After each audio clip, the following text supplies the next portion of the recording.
지난주에 이어서 오늘도 계속해서 우리는 빌라델비아 교회를 향해서 부활하신 예수님께서 친히 하신 말씀을 생각하도록 하겠습니다. 지난주에는 7, 8절의 말씀을 중심으로 다윗의 열쇠를 가지시니 곧 열면 닫을 사람이 없고 닫으면 열 사람이 없는 주 예수님께서 다윗의 열쇠로 빌라델비아 교회 앞에 문을 활짝 열어주셨다고 말씀드렸습니다. 열어주신 문이 어떤 문인지에 대해서 두 가지로 생각을 했습니다. 첫 번째 문은 복음의 문을 활짝 열어주셨다고 했습니다. 복음을 마음껏 전할 수 있는 자유를 허락해 주셨다는 뜻이죠. 전도의 문을 활짝 열어주신 것입니다.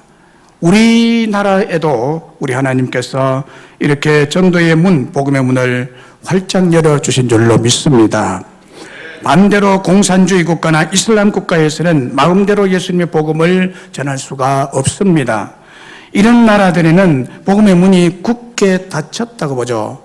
하나님이 닫아 놓으셨다고 생각합니다. 주님께서 열고 닫을 권세가 있으므로 하루속히 이들 나라에도 복음을 자유롭게 전할 수 있기를 기도합니다. 우리나라를 비롯해서 자유민주주의 나라에서는 종교의 자유가 무한히 보장되어 있으므로 주님의 복음을 자유롭게 널리 전할 수 있도록 문을 열어주신 줄로 믿습니다. 복음의 문을 활짝 열어주셨을 뿐만 아니라 또 우리에게도 그 열린 문을 통해서 부지런히 열심히 이 복음을 전해야 될 사명이 또한 주어진 것입니다. 그리고 두 번째 의미는 복음의 문을 활짝 열어 놓으셨다고, 축복의 문을 활짝 열어 놓으셨다고 말씀드렸습니다. 하나님께서 이스라엘 백성들에게 축복을 내리실 때는 하늘 문을 활짝 열어서 축복을 부어주신다고 했습니다.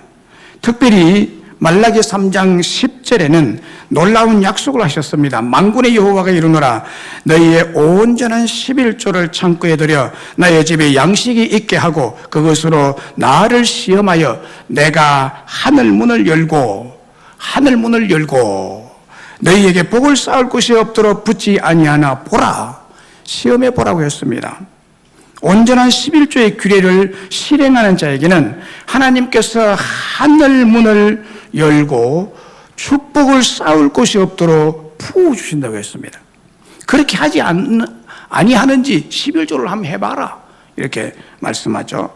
여기에 하늘문을 열고에 해당하는 영어 표현을 말씀을 드렸는데 Throw open the floodgates of heaven 이렇게 영어로는 되어 있습니다. throw open은 활짝 열다는 거예요. 반쯤 여는 것이 아니라 완전히 열다. 그리고 floodgates는 그 수문들이라는 거죠. 복수로 되어 있습니다. 하나님은 이렇게 엄청난 그 댐의 수문을 열듯이 이렇게 활짝 열어서 신실하게 11조의 규례를 지키는 자들에게 쌓을 곳이 없는 복을 주신다고 말씀했습니다. 이거는 하나님의 약속입니다, 여러분. 네. 그래서 여러분들이 물질의 복을 받으시려거든 11조 해보세요. 이것으로서 하나님께 시험하라 그랬어요. 하나님을 시험하면 안 되는데 하나님을 시험하는 것 딱 한 가지를 말씀하는데 11조를 하나님께 드려서 쌓을 것이 없도록 부어주지 아니하냐 보라고. 그러니까 여러분들이 왜 가난한지, 왜 뭐가 잘 안 되는지, 왜 내 실력은 많은 것 같은데 왜 내가 내 실력만큼 어떤 물질에 그 부유함을 누리지 못하는지 이유를 아십니까? 11조 안 해서 그래요. 11조 안 하는 사람의 가정, 그 개인은 뭐 직장도 변변치 않고 또 변변치 않고 뭐 이렇게 그냥 자기 노력으로 짭짭거리면서 사는 것밖에 되질 않아요. 그건 뭐 인간이니까 자기 노력으로 살 수 있죠. 그러나 여러분 정말 부유한 자는 천복이 내려야 됩니다, 여러분. 그 천복이 어디에서 오느냐? 11조의 규례를 지키는 데서 온다고 하나님은 약속하고 있습니다.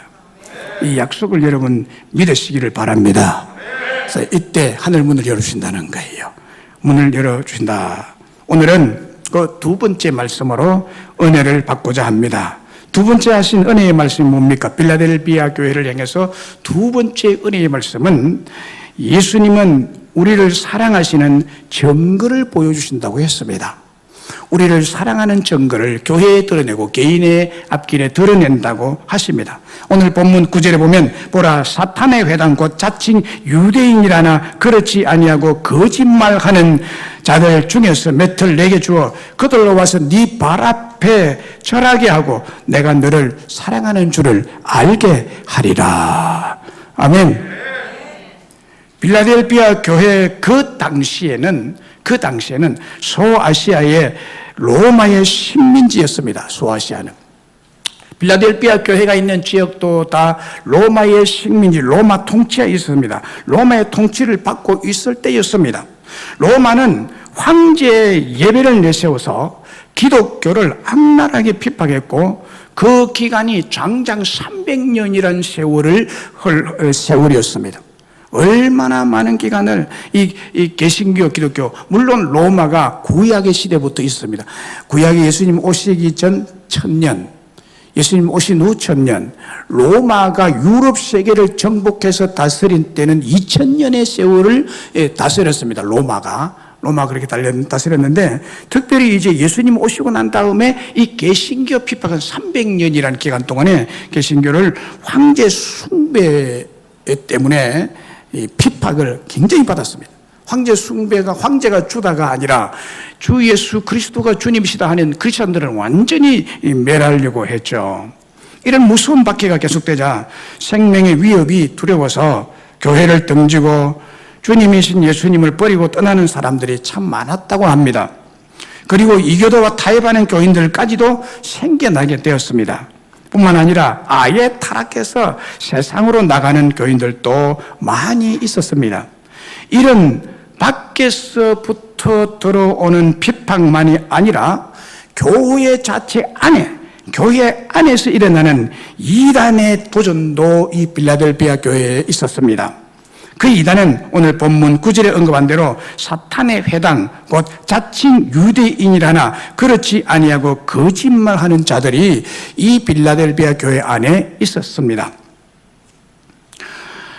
유대인임을 내세우는, 유대인임을 내세운다 그러면 하나님을 정말 잘 믿고 말씀대로 잘 살고 율법도 잘 지키고 예수님도 잘 믿는 자라는 속임이죠. 자칭 유대인이라는 것은. 그래서 이 유대인이라고 내세우는 교만으로 교회를 파괴하려는 사탄의 역사가 교회 안에서 일어났던 것입니다. 믿음이 있노라고 하는 유대인이란 말이죠. 자칭 유대인이라는 것은 믿음이 있노라고 하는 유대인. 오늘 현대적으로 말하면은 모태신앙자라고 하는 유대인. 왕년에 내가 충성을 다했느냐라고 말만 앞세우는 유대인, 40일 금식기도 했나라고 하는 유대인, 현대판 외식주의자 바리새인파 종교인들을 부활하신 예수님은 사탄의 해로서 사탄의 짓을 한다고 지적하고 있습니다. 사탄의 회가 교회를 파괴하려고 구체적으로 교회 안에서 어떤 일을 했는가 하는 것은 이 본문에 기록되고 있지 않습니다. 그러나 이들을 거짓말하는 자들이라고 하는 것을 보면은 짐작컨대 자기네들끼리 패거리를 만들고 교회의 부족한 면들, 약한 면을 거짓말로 잘못이라고 오도하고 원망하고 비난과 비판과 정죄를 일삼으면서 교회의 힘을 빼고 성장을 가로막기 위해서 온갖 수단을 다 동원했을 것이라는 것입니다. 오늘도 유대인이라는 양의 탈을 쓴 사탄의 역사는 교회 안에 계속되고 있습니다. 오늘 우리 교회가 직면한 위기는 그 옛날 도미티안 황제나 네로 같은 로마의 황제가 가했던 외적 핍박이 아닙니다. 내부적으로 교회 안에서 교인들 각 개인이 잘 먹고 편히 살고 여유만만한 생활 때문에 예수님을 소홀히 여기는 데 있습니다. 하나님을 소홀히 여기는 데 있고 하나님 말씀을 의심하고 약속을 의심하고, 그래서 내가 편하고 여유가 있고 편히 살고 잘 먹고 잘 사는데 뭐 하나님의 도움 별로 안 받아도 된다는 이런 안일한 생각, 그래서 나는 행복하다, 하나님의 도움을 크게 뭐 그렇게 받지 않아도 되고 그렇게 뭐 액을 벗고 새벽마다 일어나서 하나님 도와주십시오 도와주십시오 라고 하는 그런 기도를 뭐 안 해도 된다는 생각, 이 태도가 바로 위기입니다. 예수님을 직장이나 사업보다 뒷전에 세워둔 채 필요할 때만 찾는 바로 여기에 현대 교회의 위기가 있는 것입니다. 뿐만 아니라 우리나라를 보면 정치적 혼란, 이념적 혼란, 경제적 위기, 사회적 혼란이 미치는 영향이 교회까지 위기를 몰고 오게 된 점입니다. 그런데 우리 교회의 역사하시면 보세요. 우리 교회, 빌라델비아 교회 못지않게 하나님은 우리 교회를 사랑하는 증거를 보여주고 있습니다. 여기에 보라, 사탄의 회당과 자칭 유대인이라 하나, 자칭 유대인이라 하나 그렇지 아니하고 거짓말하는 자들을 너희 중에 몇을 네게 주어 그들로 와서 네 발 앞에 절하게 하고 내가 너를 사랑하는 줄 알게 하리라고 합니다. 내가 너를 사랑하는 줄 알게 하리라. 예수님께서 거짓말하는 사탄의 외에 속한 몇 명을 완전히 복음의 능력에 굴복시켜서 교회 발 앞에 절하게 해서 용서를 빌고 회개하게 함으로 이기고 승리하도록 만들어 주셨다는 것입니다. 이 사건으로 말미암아 예수님께서 빌라델비아 교회를 지극히 사랑하고 얼마나 사랑하는가라는 것을 보여주는 증거 사건이라는 거예요. 이것으로 내가 너를 사랑하는 줄을 알게 하리라고 했습니다. 우리 예수님께서 친히 거짓말로 완벽하게 속이는 악한 사탄의 무리들을 굴복시키고 변화시키시고 회개시키심으로 교회를 보호하시고 지켜주시고 사랑하고 계심을 증거하여 주고 계십니다. 로마서 5장 8절에도 보면은 이런 말씀이 있죠. 우리가 아직 죄인 되었을 때 그리스도께서 우리를 위해 죽으심으로 하나님께서 자기에 대한 사랑을 우리에게 확증하신다니라. 여기에 증명한다는, 확증한다는 것은 증거한다, 증명한다는 거죠. 우리가 죄인 되어 있을 때에 뭐 우리가 의롭고 믿음이 좋고 뭐 유대인처럼 율법을 잘 지키는 그런 의인이 되어 있을 때가 아니라 죄를 짓고 있을 때, 한창 죄를 짓고 있을 때 하나님이 나를 사랑한다는 확증을 줬다는 거예요. 예수님께서 우리를 사랑하신다는 증거, 확증, 증명은 우리를 위해서 십자가에 죽으심으로 증명하고 확증했다는 말씀이죠. 언제 그런 확증을 했나요? 우리가 어떤 상태에 있을 때에 하나님이 날 사랑한다고 증명을 하셨나요? 그 로마서 5장에 보면은 우리가 아직 연약할 때라는 말이 나옵니다. 연약할 때 그랬다. 우리가 아직 경건하지 않을 때였다. 우리가 아직 죄를 짓고 죄인의 상태에 있을 때였다. 우리가 아직 하나님과 원수되어 있을 때에 하나님을 공격하고 원망하고 온갖 죄를 다 저지르고 있을 때에 내가 너를 사랑하노라 하시면서 십자가에서 죽으셨다는, 십자가에서 죽으심으로 우리를 사랑하는 증거를 그때 하셨다는 겁니다. 얼마나 놀라운 일입니까? 우리 주님을 사랑하신다는 사실을 십자가로 증명해 보이셨다는 것입니다. 우리 주님은 우리를 사랑하신다는 증거를 십자가에서 증명해 보이셨다는 거예요. 누가복음 15장에 나오는 탕자를 보세요. 이 탕자는 아버지가 살아계신데 자기에게 돌아올 유산을 달라고 고집스럽게 거의 빼앗다시피 해서 부모가 싫고 집이 싫어서 먼 타국으로 가서 살았습니다. 결국 가지고 갔던 재산을 다 허비하고 굶주리게 되었습니다. 아사 상태에서 돼지 사료를 먹으면서 하루하루를 연명하여 가는데 문득 이러다가는 죽겠다는 생각이 들자 집 생각이 났어요. 우리 집에는 품꾼도 많고 먹을 것도 풍족한데 내가 여기서 굶주려서 죽는구나.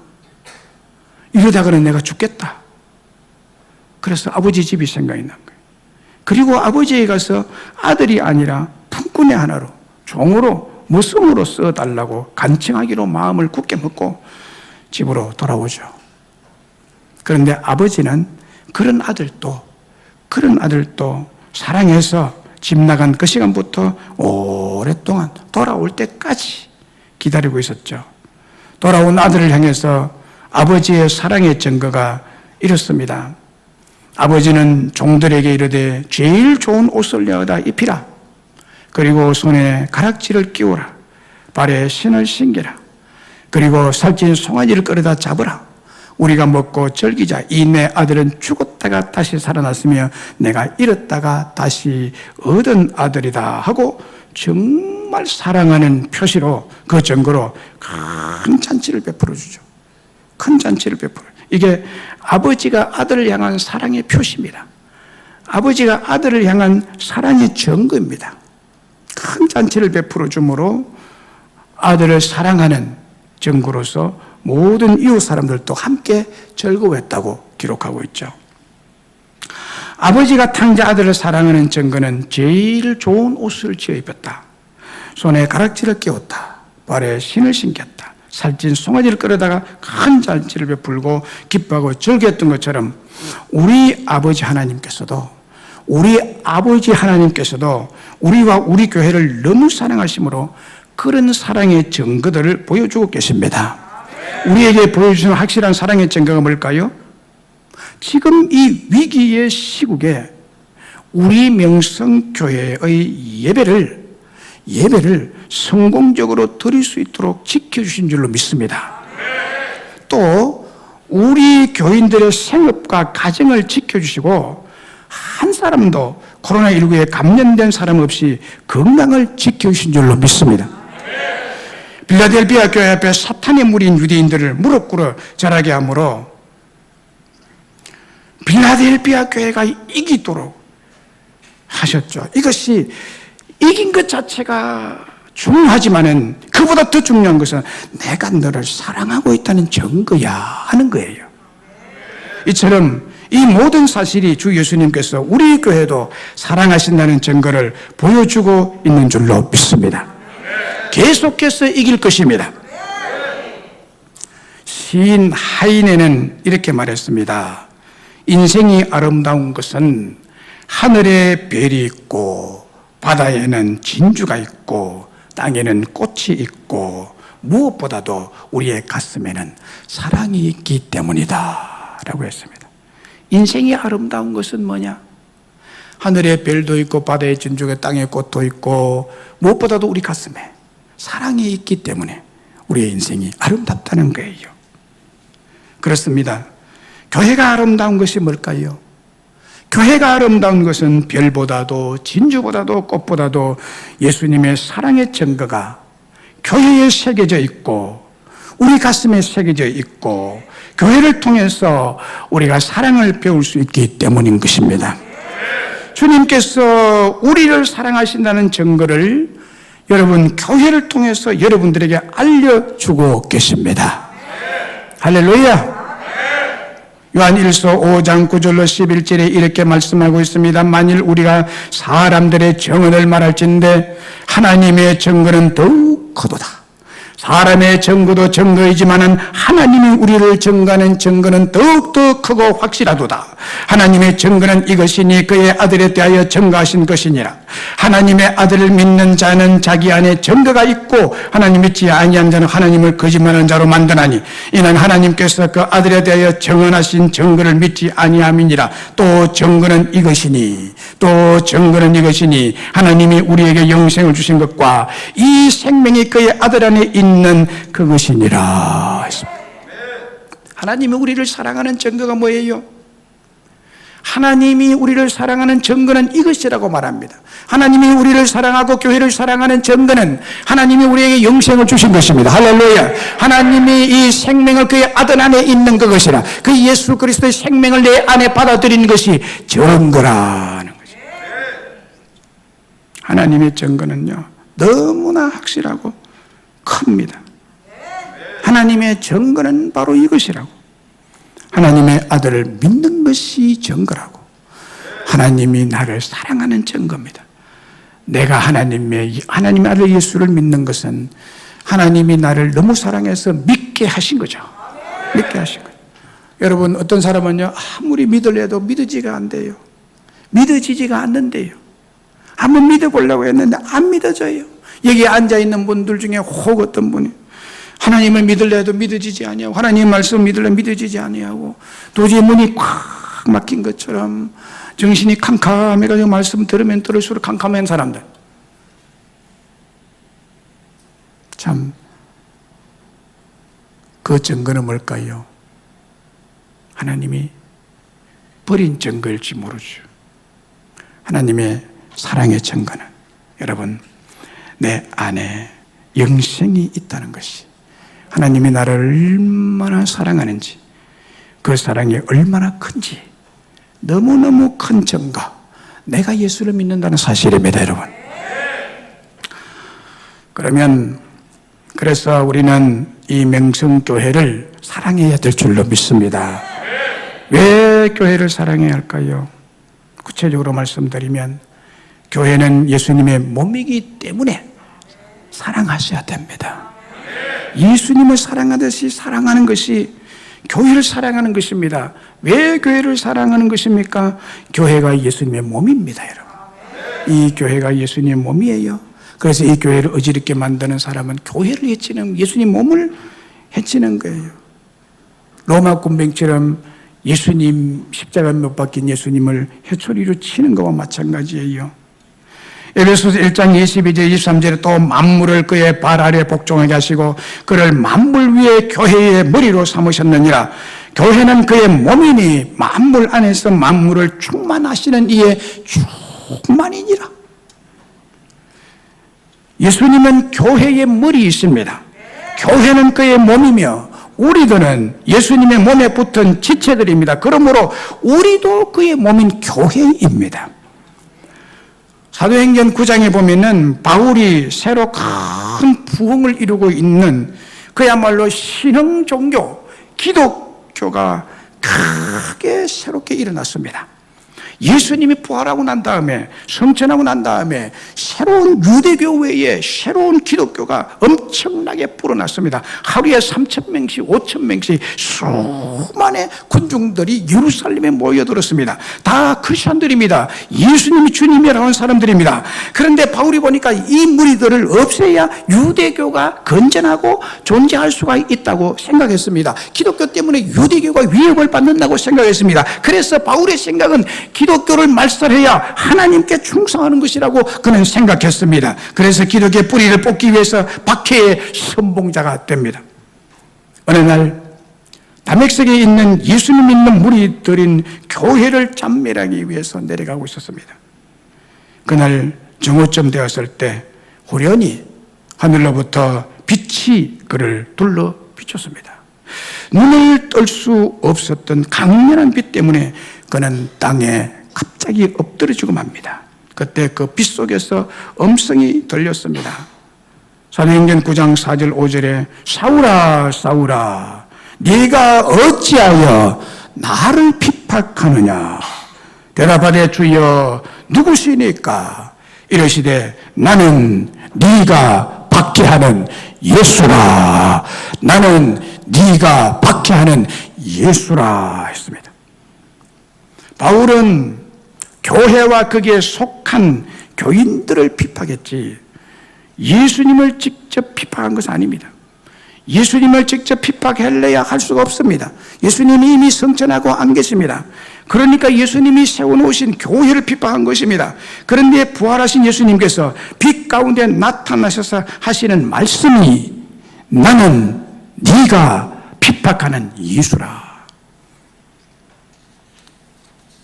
이 말씀을 듣고 바울이 깨닫게 된 진리는 교회를 핍박하는 행위는 바로 예수님을 핍박하는 행위이며 교회를 사랑하고 섬기고 충성하는 행위는 직접 예수님을 사랑하고 섬기고 충성한 행위라는 진리를 발견하게 되었던 것입니다. 그래서 그가 에베소서에서 교회의 머리는 예수님, 교회는 예수님의 몸이라고 그가 진리를 말할 수 있었던 것입니다. 다시 말하면 예수님과 교회는 한 몸인 줄로 믿습니다. 이것은 변할 수 없는 진리인 줄로 믿습니다. 흔히 예수님을 믿고 사랑한다면서도 교회를 자기 유익거리로 삼고 자기가 주인인 양 좌지우지하는 자가 있습니다. 이게 기장의 어느 교회 장로가요, 자기가 교회 주인이래. 내가 교회의 주인이다.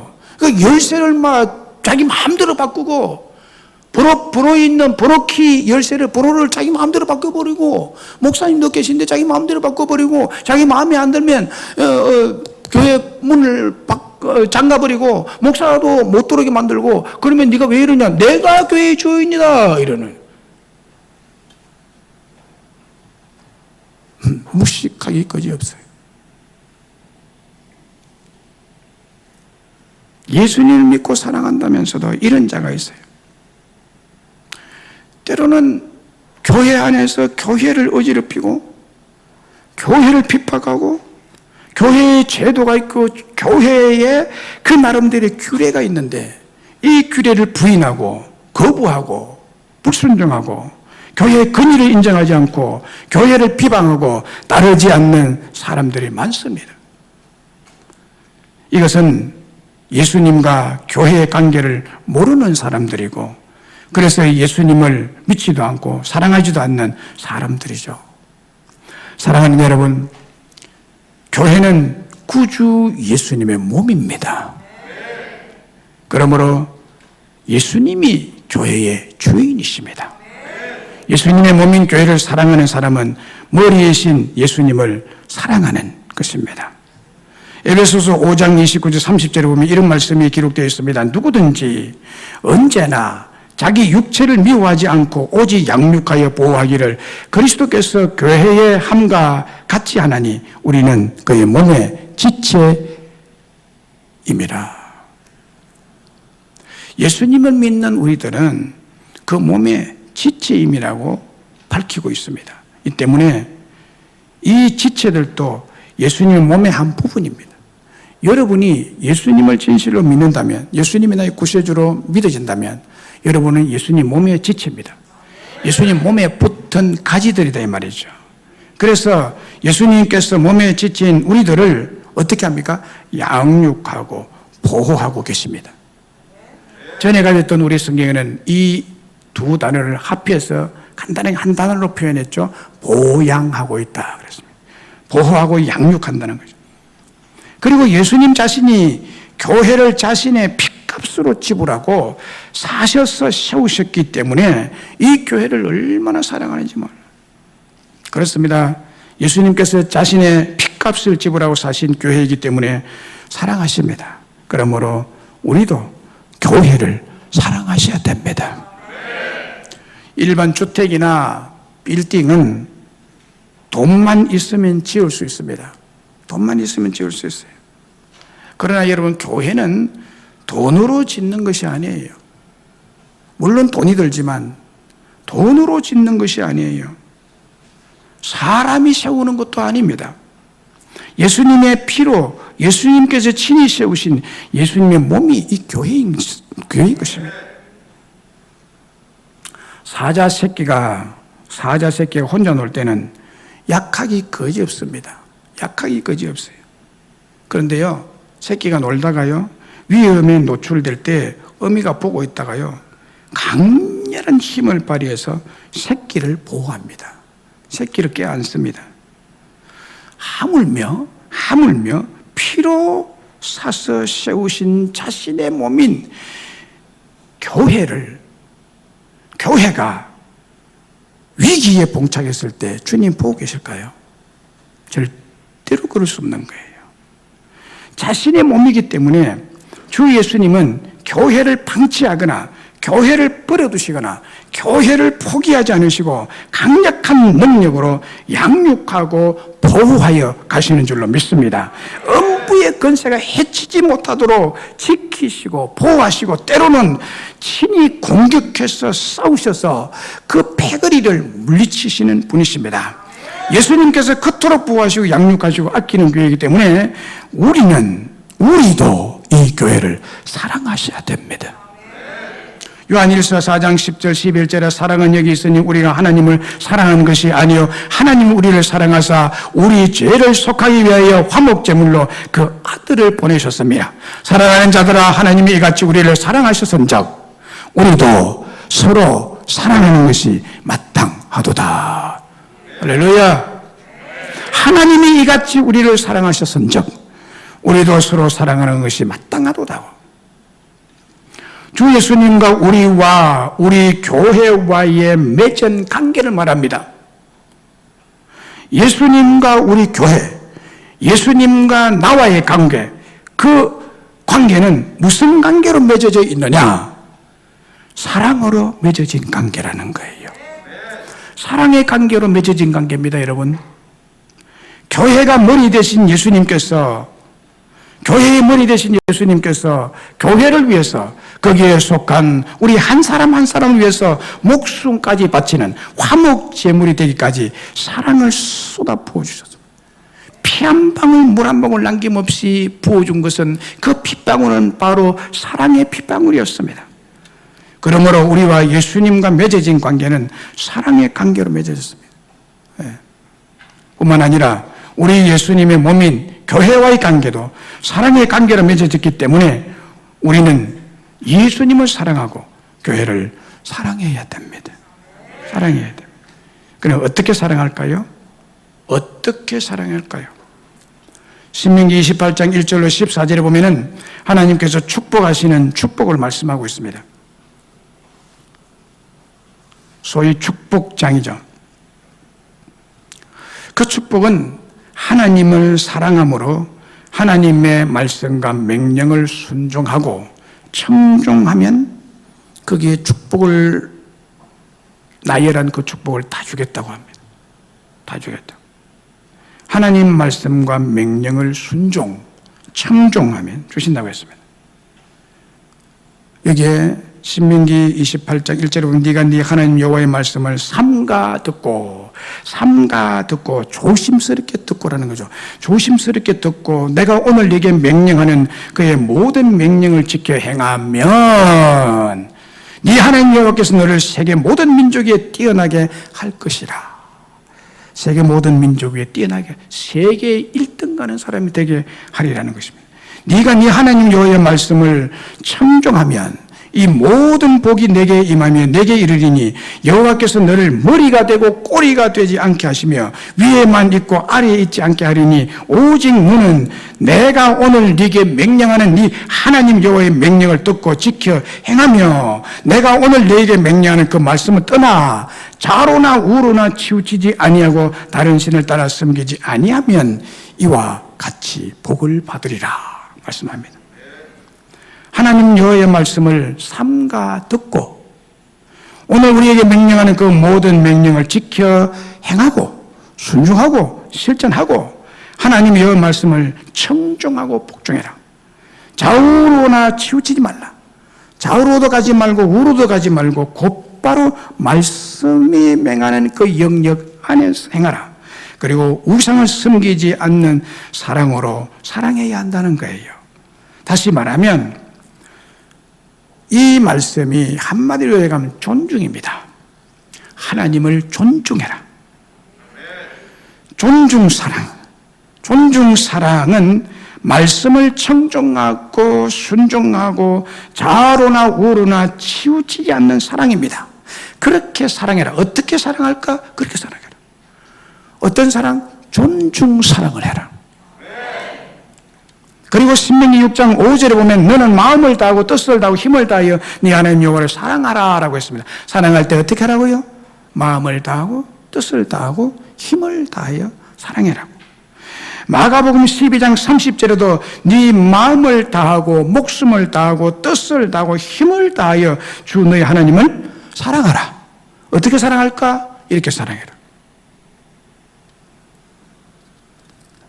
신명기 28장의 말씀은 존중함으로 사랑해라. 신명기 6장 5절과 마가복음 12장 30절의 말씀은 전인격적으로 사랑해라는 거예요. 전인격적으로 마음을 다하고 목숨을 다하고 뜻을 다하고 힘을 다하여라는 말은 전인격적으로 사랑해라는 거예요. 얼마 전에 도쿄 올림픽이 끝났습니다. 2000년 작년에 해야 될 것을 올해 했습니다. 특별히 우리나라에서 참여한 종목 중에 금메달을 딴 종목이 있는데 그게 양궁에서 금메달을 땄어요. 개인전, 단체전. 우리나라 양궁팀이 금메달을 차지했습니다. 그 경기장에서 응원하는 우리나라 사람들이 있었는데 목청이 터져라고 힘을 다해서 응원하는 모습이 신문에 한 카트가 딱 났어요. 그거 보면 뭐 어떻게 응원했는지 알 수 있잖아요. 신문 한 카트 딱 봐도요. 그때 그 현장에 있었던 한국 사람, 그 스탠드에 앉아 있었던 한국 사람 관중들을 목이 떠나갈 정도, 목이 쉴 정도로 막 응원했을 거예요. 왜냐하면 한민족이니까. 우리나라 금메달 따면 좋겠다는 간절한 마음이 있으니까. 그런데 그 스탠드에 앉아 있었던 관중들을 분석하면 세 부류가 있습니다. 세 부류가. 첫째 부류는 우리나라를 응원하는 한국 사람들. 둘째는 다른 나라 상대팀을 응원하는 사람들입니다. 셋째는 이 나라 저 나라도 아닌 게임 자체를 구경하기 위해서 온 사람입니다. 이렇게 관중을 세 부류로 분류할 수 있습니다. 첫째, 둘째 부류는 마치 자기가 선수인 양, 마치 자기의 운명이 달린 것처럼 고함을 지르고 함성을 지르고 막 손뼉을 치고 일어났다 앉았다가를 반복하면서 아주 열심히 목청에 핏줄이 다 쓰도록까지 마음을 다해서 응원합니다. 그러나 세 번째 부류는 그렇게 열을 올리지 않습니다. 열을 올릴 필요도 없습니다. 이유는 간단합니다. 자기와 아무런 관련과 연관이 없기 때문입니다. 그런데 여러분, 우리가 예수님과 교회에 대해서 세 번째 부류가 돼서는 안 되겠죠. 여러분은 어느 부류입니까? 예수님 편입니까? 마귀 편입니까? 누구 편입니까? 이것도 저것도 아닙니까?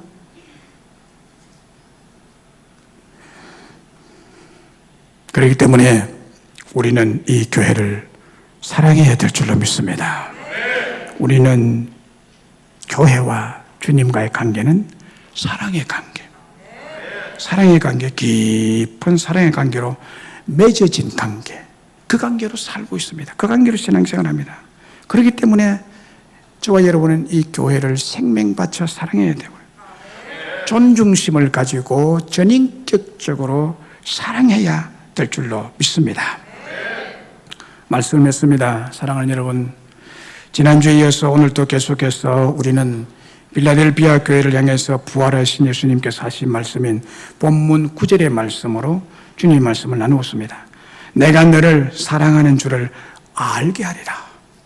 사랑하고 있다는 것을 알게 하리라 말씀하셨는데, 예수님은 필라델피아 교회를 사랑하시는 증거를 보여주시면서 사랑하는 줄을 알게 하리라고 말씀하셨죠. 변함없으신 그 주님이, 그 동일하신 주님이 오늘날도 우리와 우리 교회를 사랑하시는 증거를 보여주신다고 말씀을 드렸습니다.